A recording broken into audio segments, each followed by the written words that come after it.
Good morning, everybody. Welcome to day 3 of the Renew Your Energy Challenge. I'm so excited for today. Today is a really important topic in regards to energy, but also in regards to other symptoms and how you feel every day. So mood, cravings, even how you handle stress, how your body is able to cope and handle stress, is your blood sugar. And we've been talking a lot about building your plate and getting in tune with how different foods make you feel and being more aware of the choices that you're making with food. And today is definitely going to build upon that in terms of balancing your meals properly for even blood sugar, choosing the right types of foods that will help to create that even balanced blood sugar and not, and prevent those dips and obviously, highs from happening, which are going to keep you on that blood sugar roller coaster. So before we get into it today, I just want to remind you, if you didn't enter yesterday's contest, there's still time. We're going to announce the winner after today, after this video. So that's your first reminder. If you did some journaling yesterday and started to get a little bit in tune to how different foods make you feel, just, let us know. Maybe you didn't journal. Maybe you just kept a mental, like a mental note of things that you ate and how they made you feel. Definitely share with us any observations that you have about, the types of foods that you ate and what that did for your body, in a good way or in a bad way. Maybe it's a negative thing that you noticed, maybe not feeling so good, or maybe it's a positive thing that you noticed, eating a balanced lunch or eating, actually not skipping breakfast gave you better energy. Maybe you didn't have a headache like you normally do. Just share with us some observations. So let's get into day 3, balancing blood sugar. Definitely going to reference your workbook a little bit throughout this talk, especially later. So you'll want to have that open. So day 3, balancing your blood sugar. All right. So I'm seeing comments. Okay, so today we'll definitely touch upon maybe that tired feeling. I know that's something that a couple of women reported yesterday. It's something that I notice myself if I don't eat the right type of balance or skip meals. So this blood sugar talk will absolutely help you clarify maybe why you're feeling tired after lunch or tired around that like 3 p.m. slump is pretty common. So we'll address that today. All right, so day 3, let's get started. I want to just go over a little bit about, what blood sugar is and what the differences are in terms of like being able to properly handle blood sugar. Your body's maybe not so good at balancing your sugar and why that might be. So, when we talk about sugar, I know everybody's kind of probably heard or learned themselves that, sugar is very problematic. And when we talk about sugar, in terms of blood sugar, it doesn't necessarily only mean sugar the way we think of sugar, like white sugar or added sweeteners. We're definitely going to talk about what foods affect your blood sugar and the types and how there's a little bit of variance in how different foods affect it. So, whether you've tried a low sugar diet in the past or, sugar detoxes, these types of things are common, low carb diets, whether you've given up bread or pasta, all in all, those diets are really aimed at balancing your blood sugar. Whether they do it in the right way or not is up to question, depending on what type of diet you followed. But also, we have to consider some other factors. Maybe you tried one of those sugar detoxes or diets in the past and didn't feel good, or maybe you did.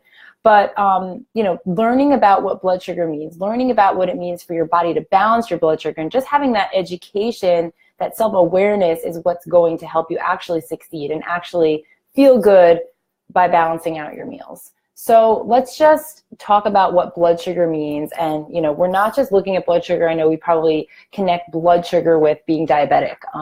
We know that those with diabetes have issues with handling blood sugar and insulin, but this, everybody has, obviously blood sugar affects everybody to different degrees, but it's something that we all definitely should think about, especially when it comes to our energy, because it has such an impact on our energy. It has such an impact on how we feel throughout the day. So when we talk about blood sugar, we're referring to the amount of sugar in your bloodstream. So the amount of glucose, which is a simple sugar that most carbohydrates break down into. So pasta, bread, oatmeal, cereal, even different vegetables, fruits, they all break down into simple sugars. And when we talk about blood sugar, we're talking about, those sugars being in your bloodstream and what your body does with those sugars. So glucose is that simple sugar, and that's your body's primary source of energy. So again, when we talk about macronutrients, we talk about protein, carbs, fats, we can't really say any of them are necessarily bad. We don't like to use that term anyway, but we don't want to say that any of them are problematic. It's all about the types and the quality and the balance of them. So we need carbohydrates. They're our body's main source of fuel. When you eat, your blood sugar levels will rise in relation to how much you ate and the type of foods that you ate, specifically carbohydrates.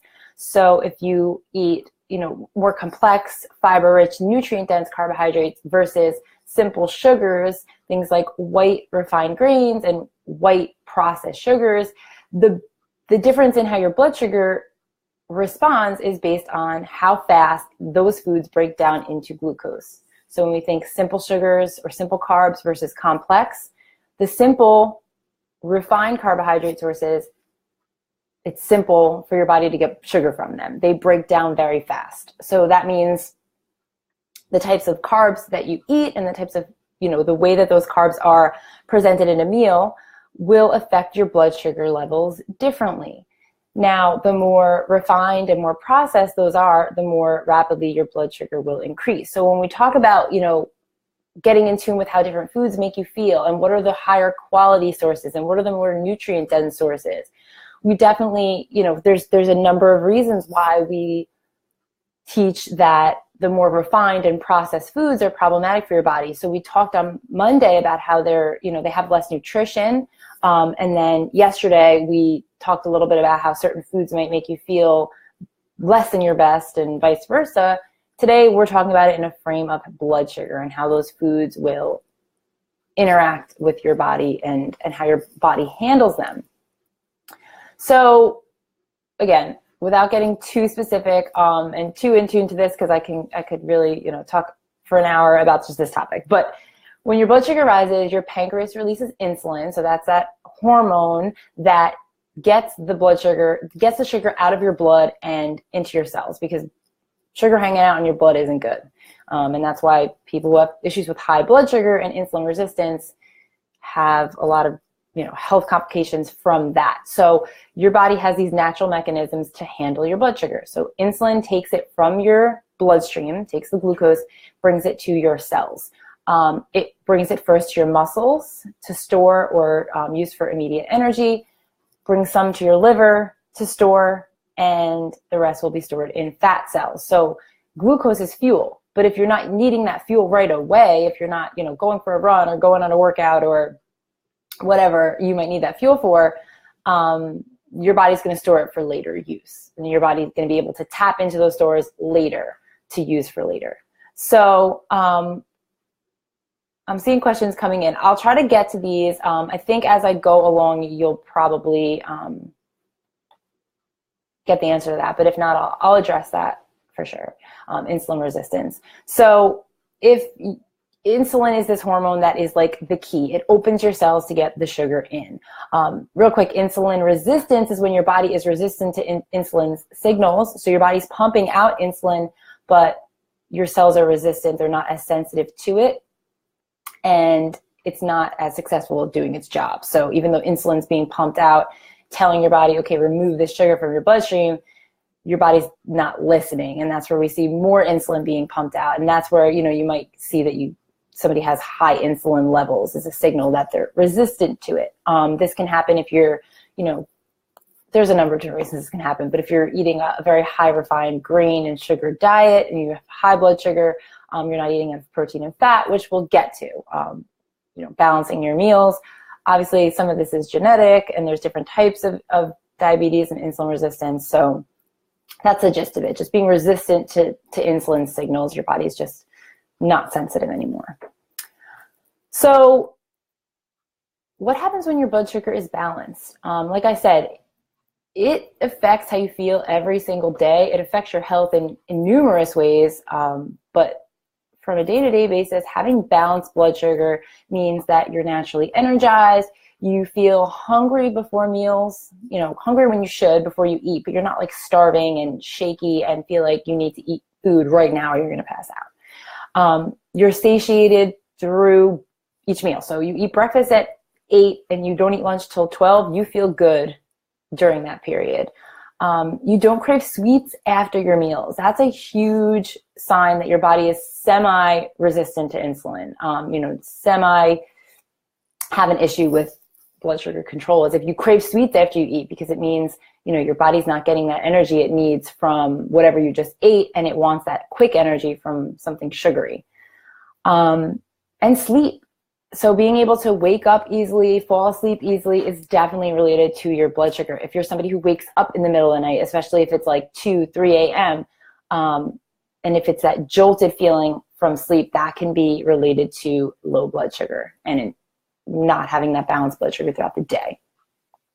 So what does dysregulated blood sugar levels mean? So if we talk about balanced blood sugar, there are some ebbs and flows throughout the day, obviously, as you eat and your body works to handle the blood sugar that's in your body. But dysregulated basically means that you have a tendency to either super low blood sugar, super high blood sugar, or you're kind of going through that roller coaster throughout the day. So a tendency for low blood sugar, I think this is what most people are familiar with. This is hypoglycemia, low blood sugar. This can present in different ways. So if you skip meals often, if you don't eat enough, if you're somebody who eats a high carbohydrate diet, not getting enough protein, not getting enough fat, this can actually raise your insulin levels and lead to a drop in blood sugar. So if you're somebody who eats, say you have a muffin for breakfast, which is rich in sugar and carbohydrates, you actually, even though your blood sugar is high at that time, you actually can have more of a tendency to low blood sugar, because once that blood sugar rises, your body's going to pump out insulin to bring it down, and it can come down pretty dramatically. And that's what can cause that feeling of fatigue and sleepiness and shakiness between and after meals that make you just want more sugar, want more carbs, and even want coffee to pick you up. And then there's high blood sugar. So high sugar intake, being insulin resistant, obviously, and even chronic stress can actually lead to high blood sugar. So we'll talk a little bit later about how your stress and your adrenal glands really have a big impact on how your body handles blood sugar. But if you're somebody who's like chronically stressed, whether that's like physically, emotionally, trauma, there's so many sources of stress, which we'll get into on day 5. But if you're chronically stressed and you're combining that with eating a high carbohydrate imbalanced diet, you definitely can have higher blood sugar levels. And then there's, of course, those roller coasters. So if you're eating higher carbohydrates, like I mentioned before, and you're dropping off, and then you're remedying that by eating more carbs, and you're on this blood sugar roller coaster, this is what we refer to as dysglycemia. So your blood sugar is not regulated by your body. And it's basically meaning like either, what we're going to look at is your diet, obviously, and there's other ways that you can help to balance out your blood sugar. And we'll talk about those. So we want you to get away from, if we think of your baseline blood sugar, we want you to get away from being beneath that, above that, or going on that roller coaster up and down all day, because it's going to suck all of your energy out. You're, managing your blood sugar and pumping out these hormones. This takes a lot of energy out of your body. So if it's constantly happening, you're definitely going to feel the effects. So how do you know if your blood sugar is imbalanced? So there's a lot of different symptoms that can point to this, and I touched upon some of them earlier, but having food cravings or sugar cravings, especially sugar cravings, if you feel like you rely on coffee, if you need coffee to get going in the morning, if you need coffee throughout the day, if you're that midday coffee person, like 3 o'clock, I shared something the other day. I used to be that person, like, after lunch, I would totally, almost out of habit, but definitely a physiological need for coffee as a little bit of a pick-me-up. And something I've been doing instead is, going to have a glass of water or going to have a cup of tea, something that can kind of replace that habit and let me be more in tune with my natural energy cycles. So if you feel like you rely on coffee, it might mean that your blood sugar needs a little bit of attention. If you crave something sweet after meals, moodiness, headaches, or lightheadedness and dizziness if your meals are delayed. So if you're somebody that gets that cold sweat, shakiness, I think we've all been there. It's something that I totally dealt with throughout, I don't even know, but especially college, like just, again, coffee, sugar, stress, all paired together definitely made for unhappy blood sugar levels. But yeah, that shaky feeling, that feel like you need to eat something now, and generally it's carbs and sugars that you want. Sleep issues, weight gain and inability to lose weight. So this is a huge one. I know this challenge is about energy and we're not focusing on weight loss specifically, but I just want you to know that balancing out your blood sugar is the number one thing you can do to help with your weight if you're struggling to lose weight. I see women very, very often, 90% of the women that come to me privately are having some issue with weight loss. And, again, it's definitely not the first thing we focus on, but I see inability to lose weight as a symptom of something else going on in your body. So your body's holding on and storing because your body is having some issues controlling blood sugar. So if we think of insulin as being this storage hormone, if your body's constantly pumping out insulin, your body's more prone to store, and you're not going to be able to tap into those sources of energy in your body. So that fat burning isn't going to happen if your body's constantly using sugar and carbs for fuel. Fatigue, obviously, our big topic of the week. So that blood sugar roller coaster, low blood sugar, even high blood sugar just can make you feel so exhausted. It can even make you feel super high energy and then drain you. So this is my favorite little fun fact, or not really fun, but interesting. Anxiety. So a lot of women here mentioned that they were dealing with anxiety and they were looking to improve anxiety and or mood. Something that I dealt really specifically in my own life, and I know so many women who do, is anxiety. It's anxiety, panic, blood sugar immediately affects how you feel on a mental and emotional level. So panic attacks and anxiety attacks, if your blood sugar drops too low, you absolutely will feel that panic, that shaky, that can definitely spiral into a full-blown anxiety attack, full-blown panic attack. And even if you're somebody who just feels anxious and kind of jittery throughout the day, that's absolutely related to your blood sugar. So if you deal with that, then today's a really good day for you. So when we talk about balancing out your meals, that's immediately going to help with some of the anxiety that you're feeling.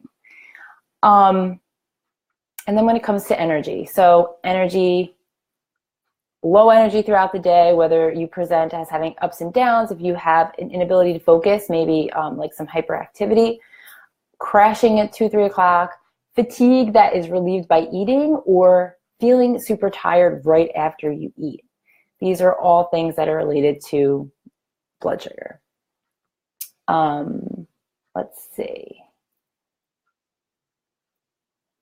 All right, I think we went over that. Okay, cool. Just trying to organize my notes here. All right, so to naturally improve your energy levels and perhaps deal with some of those symptoms that I mentioned, balancing your plate is the best place to start. We already talked about, the quality of the foods that you eat and getting into what types of foods make you feel good. So today's all about balance and creating that proper balance so that your energy and your blood sugar are maintained in that even area.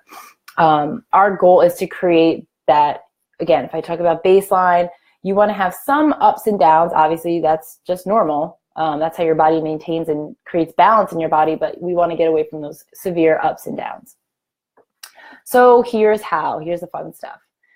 For one, we're going to start balancing meals, high quality protein, high quality fat, high quality carbohydrates. So day one, I talked about some examples, less processed, more whole foods, especially when it comes to carbohydrates, getting rid of the white and refined, nutrient poor foods for the most part. Obviously we talked about the time and place, but this is like your everyday. So getting rid of those, choosing more whole sources, vegetables as a primary source of carbohydrate, fruits, properly prepared whole grains and legumes, if you feel good eating them. So you'll tap into that with yesterday's exercise to see how your body kind of handles those foods.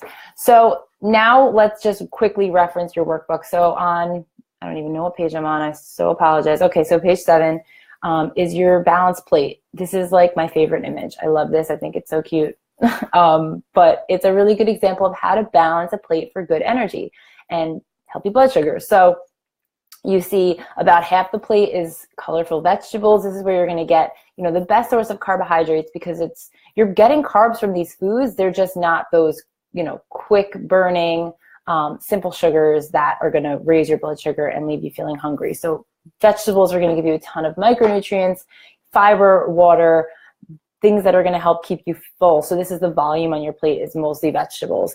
About a palm to 2 palm sizes of protein. Again, really individual, depends on you and what you need, but protein is our most satiating nutrient. So this is the nutrient that's going to help you the most with staying full and evening out your blood sugar between meals. And then you have a starchy carb is optional. If you're very active, or even if you're dealing with some specific hormonal issues or stress, having some starchy carbs with your meals is important. And this means, we like to say starchy vegetables first. So things like sweet potatoes and yams, plantains, potatoes, squash, even beets and carrots are a little more starchy. And then that's where your whole grains come in next. Things like quinoa and brown rice, millet and buckwheat. We like these. They're naturally gluten-free. Oats as well.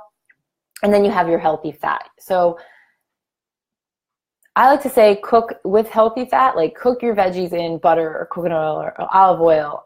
A lot of the proteins that you're eating, especially if they're high quality, good, organic, wild, grass-fed, choose the fattier cuts. Like get chicken with the skin and fattier cuts of meat and pork, and eat the whole egg. So you'll have a little bit of fat from both of those sources, but you can always add a little bit extra if you need it. So for example, if you have a salad, grilled chicken, a lot of different vegetables, not much fat there, add some nuts or seeds, have some olive oil or avocado oil as dressing, put some olives or avocado on your salad, so making sure you get enough fat as well. So when we talk about blood sugar, protein is our most satiating nutrient and fat is our second most. These are the ones that are going to help keep you full. They don't have much effect on your blood sugar levels, so they're even out. If you have, we're not saying carbs are bad. So if you do have some starchy or carb with your meal, then the protein and fat are going to help moderate that blood sugar response. So whereas a carb by itself might spike your blood sugar, if you're having a potato with a steak and, getting some good fats in there, like butter on your potato, as in our example, it's going to moderate that response of blood sugar. Keep it more even. So we'll leave the rest, the exercise part, for last when I go over what our little contest for today. But that is the number one thing you can do to start balancing out your blood sugar. Number 2, well, actually included in this is, those white refined carbohydrates. We want to limit those, white processed grains, breads, pastas, white rice, and the processed sugars, especially white sugar, corn syrup, high fructose corn syrup, brown rice syrup. There's so many natural alternatives, better alternatives, things like pure honey, pure maple syrup, molasses, coconut sugar, even, the right types of stevia, unprocessed, not got a lot of junk in it. Monk fruit extract can also be really good. These are more natural sweeteners that won't have such a profound effect on your blood sugar. Natural fats, proteins, and fiber-rich vegetables, again, are all going to help keep that blood sugar even throughout the day. All right, so next thing you can do is avoid skipping meals, especially breakfast. This is something I see so often, and I am also guilty of this a lot, because some days I wake up, I have my coffee, and I just start working, or I go to the gym, and then breakfast is forgotten. So I make a conscious effort to eat breakfast every day. A lot of people aren't hungry in the morning for breakfast, and that's their reasoning for skipping it, and I understand that, and that's also related to blood sugar. So if your body's dealing with low blood sugar throughout the night, there are certain mechanisms in your body that will actually raise your blood sugar. So your adrenals will shoot out cortisol, it's a stress hormone, if your blood sugar levels drop too low, and that's going to release stored sugar from your liver, from your even from your muscle tissue, and break those down so that sugar enters your bloodstream. Because obviously low blood sugar is just as dangerous as having it be too high, if not more. So your body has mechanisms to keep you in balance. If your blood sugar drops too low during the night and your body raises it throughout the evening or early morning, obviously you're definitely going to wake up and not be hungry because your blood sugar is already high.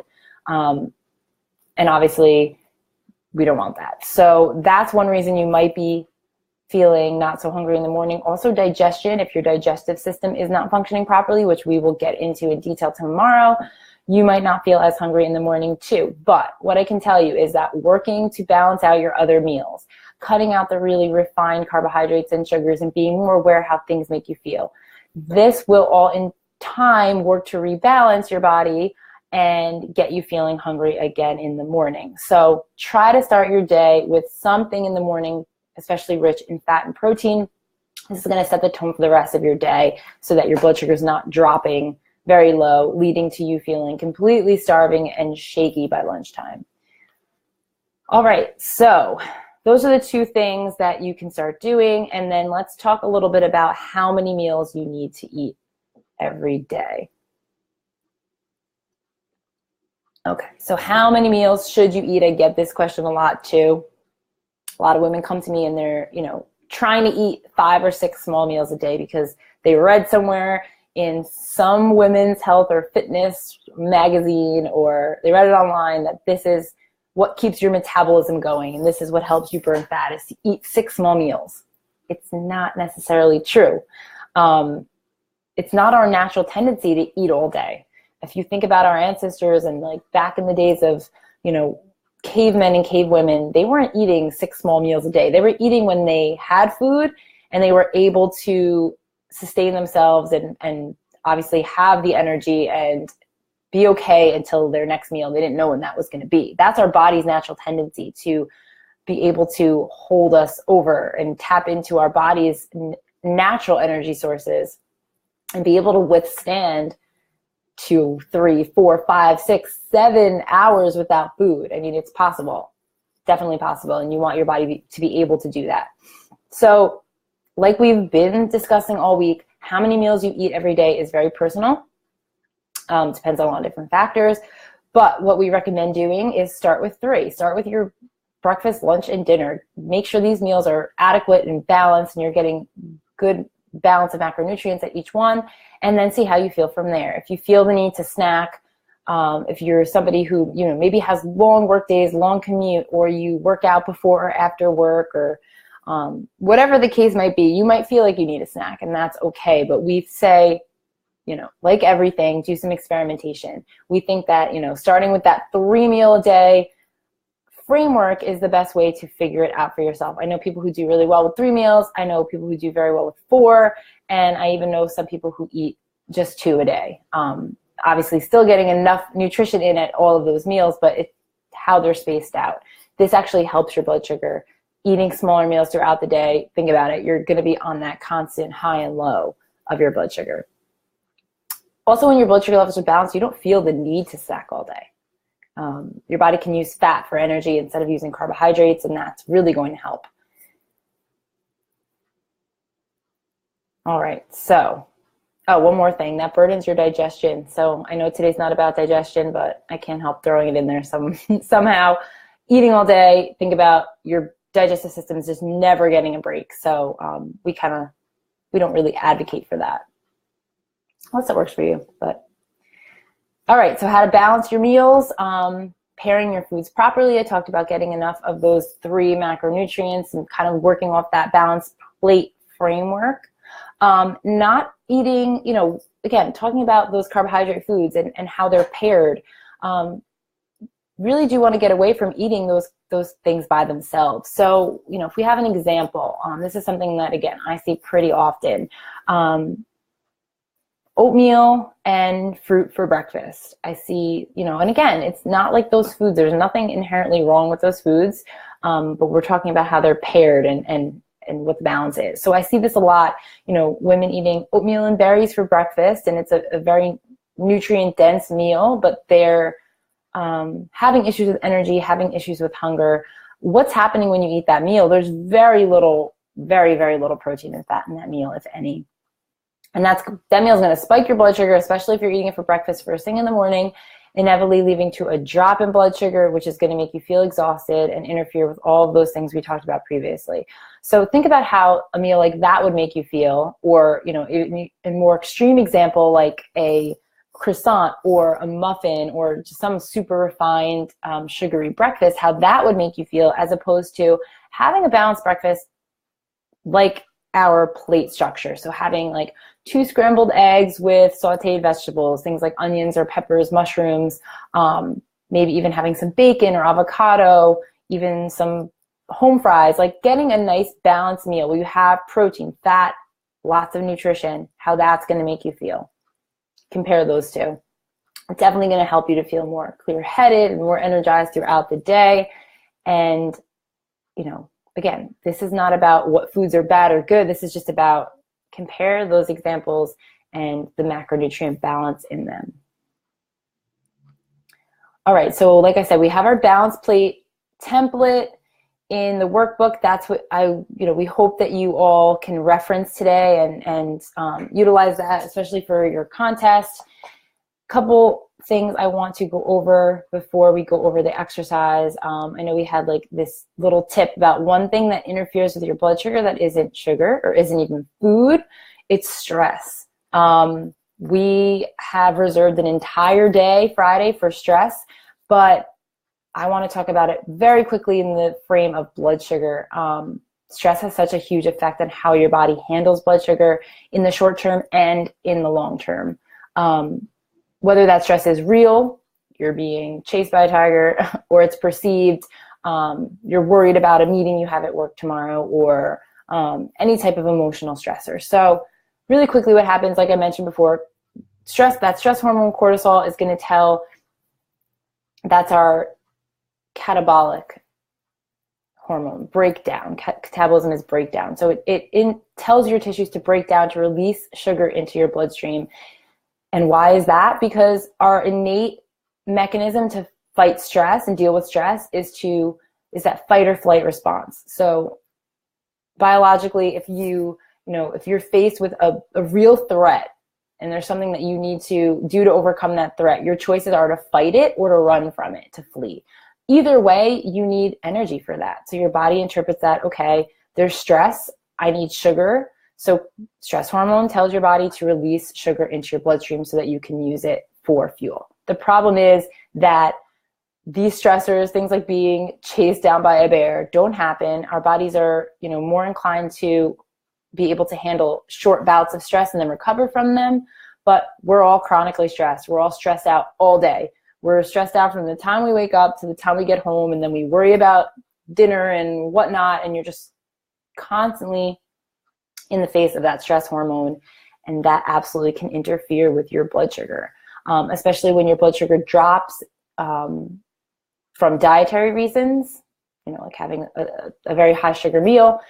That stress hormone is going to get involved. And anytime we mess with that hormonal feedback loop between cortisol and insulin and other hunger and satiety hormones, it absolutely over time will start to weaken our natural blood sugar handling mechanism. So if you're wondering if those symptoms before that I've mentioned of having dysregulated blood sugar, if those speak to you, and maybe you eat a really balanced, really nutrient-dense diet and you're wondering, why are you still having those issues? Look to your stress. Look to the things that are bogging you down from an emotional, mental state. Look at your sleep. Look at your recovery. If you're somebody who exercises intensely, are you recovering enough? Are you taking care of yourself? Prioritizing that is so important. So look to those other areas. We're definitely going to get into this more on day 5. Amanda and I have a talk planned for you on Friday because it's such an amazingly complex and important topic, and we wanted to end this challenge on that note. But just a little fact there and something to be aware of when it comes to your blood sugar. So last, our contest for today. So if you look at your workbook, we have an exercise for you. So today you're going to focus on balancing your meals with proteins, fats, and complex carbohydrates, trying to get a lot of vegetables in there. We're not saying any specific amounts, really. Like, we don't want, this is not about, again, cutting anything down. We're just talking about the balance here. So if you're hungry, if you found maybe yesterday, like Amanda and I discussed, not eating enough or eating too much at one specific meal and how that made you feel, definitely work on the personalization piece with amounts here, but today we're talking about the balance. So what you're going to do is, to create more desirable blood sugar, this is, you're going to try to balance your plate, use our example if you need. And then we have a nutrition fine-tuning assessment. So I know it sounds super scary. It's not anything. It's not a test. We're not grading you. But this is just a way for you to assess whether or not the macronutrients in your meals were balanced. So this is on page 8. And you're just going to go through and check off anything that you notice after eating each of your meals today. So in terms of your appetite, your cravings, your energy, your mental, emotional well-being, these are all areas that are affected by your blood sugar. So after a meal, we want you to go through and check off, maybe you didn't feel hungry after you eat, or maybe you were craving something sweet, or maybe you felt tired, or felt like you couldn't focus, or vice versa, had very clear energy, very clear, mental capacity. So go through this assessment after each meal today, check off anything, and then you'll be able to tally each column.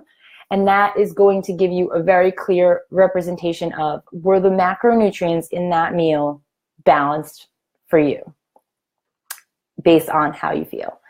And this is the best way that you can personalize. So what we want you to do is take this test, take this assessment after each of your meals. You can create a note section on your phone. You can, if you've printed this workbook out, like I know some of you have, you can tally right in the book for each meal, a notebook, your journal from yesterday, wherever you want to write this information down, and get some scores for each meal. What we want you to do to enter our contest today is comment on today's video. Again, a picture of your properly balanced meals. If you can't find the video for today, we're not pinning them anymore to the top because I know that created some issues with people finding the video. So I don't think you'll have an issue, but if you do, let us know. You'll comment on today's video with a picture of your meal plus your assessment score for that meal. So you took the assessment for that meal, you have your numbers, and comment along with that picture. And of course, anything that you learned, we love to hear. Last thing in your workbook, we have some bonus tips for you. So some foods and habits that will negatively affect your blood sugar. Some things I mentioned today too, but definitely be aware of those throughout the day, and take those little, fill in those little sections in the workbook. There's some self-reflective pieces we think will be really helpful for you during this challenge and moving forward. But today, what is one thing I can do to balance my blood sugar? We can't tell you, because you know yourself best and you know what your particular tendencies are, and probably have learned a little bit as we've already gone through the past few days. But write down, what is one thing you know that you can help balance your blood sugar with, and that's definitely going to help you moving forward. All right, so that's how to enter today's prize. We have, actually it's a 2-part prize. So our favorite essential oil for balancing blood sugar is cinnamon. Cinnamon is helps our bodies be sensitive to insulin signals. So, putting cinnamon on meals is really helpful, but also that cinnamon essential oil, whether in a diffuser or you're diluting it and applying it topically, can absolutely help with balancing your blood sugar. So that's part 1 of our prize. And the second part of our prize today is a stasher bag. So this is really cool. It's a self-sealing, reusable storage bag made of silicone, not plastic. So it's a really healthy option, especially if you're packing snacks, packing meals for work. This is a really cool thing. So that's our 2-part prize today. All right, so that's it. As always, feel free. Share what's been helpful for you, struggles that you're having, any feedback you have from us, topics you want to learn more about. This challenge is 5 days long, but Amanda and I are definitely planning more in the future for everyone here. And we hope this has been a positive experience so far. And we look forward to seeing all of your balanced meals and hearing from you. All right. Have a great day, everyone.